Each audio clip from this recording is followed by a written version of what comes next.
Väčšina značiek fotí to najmenej dôležité. Hotový produkt. A potom sa čuduje, že im ľudia neveria. Nefoťte hotové produkty. Problém nie je v kvalite fotiek, problém je v tom, čo sa rozhodli ukázať. Produktová fotografia je dnes samozrejmosť. Je čistá, ostrá, technicky dokonalá. AI ti dnes vygeneruje fotku, krásnu fotku, za pár sekúnd. Ale sama o sebe, na webe alebo v katalógu, nehovorí jednu kľúčovú vec. Kto za tým stojí?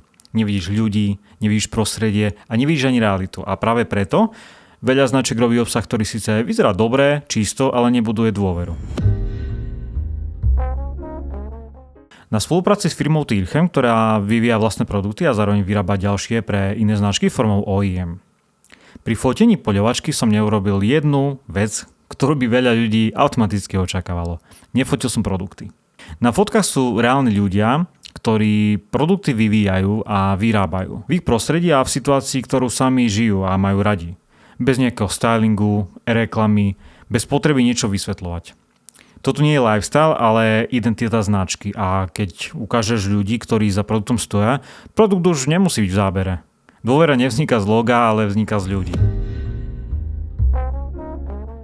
Úplne iný typ obsahu som fotil na strelnici a v lese tam už produkty vidíš priamo v prostredí a pre ktoré sú aj vlastne určené. Nie na stole v štúdiu, nie v katalógu na bielom pozadí, ale tam, kde dávajú aj zmysel. Produkt nemusí byť v centre pozornosti, stačí, že spadá do reálneho prostredia. Vtedy to nepôsobí ako reklama, ale ako súčasť nejakého prirodzeného workflow. Pri OEM výrobe je potrebný úplne iný prístup. Tam emócia nerozhoduje, ale rozhoduje proces. OEM partner nerieši, ako to vyzerá na fotke, rieši, ako sa to vyrába, kto to vyrába, či sa to dá nejakým spôsobom zopakovať a samozrejme rieši aj cenu, ale tá častokrát nie je všetko.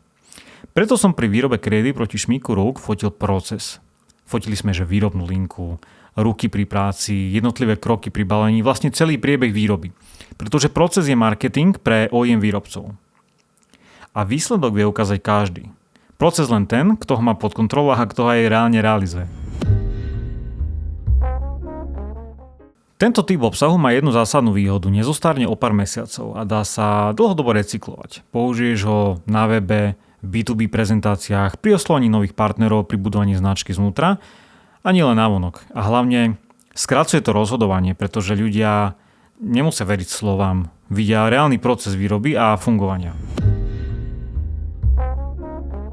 Mňa nezaujíma, aby značky vyzerali lepšie a mňa zaujíma, aby bola čitateľná tá značka. Aby bolo jasné, kto za ňou stojí, ako funguje, prečo existuje a aký problém jej produkty riešia.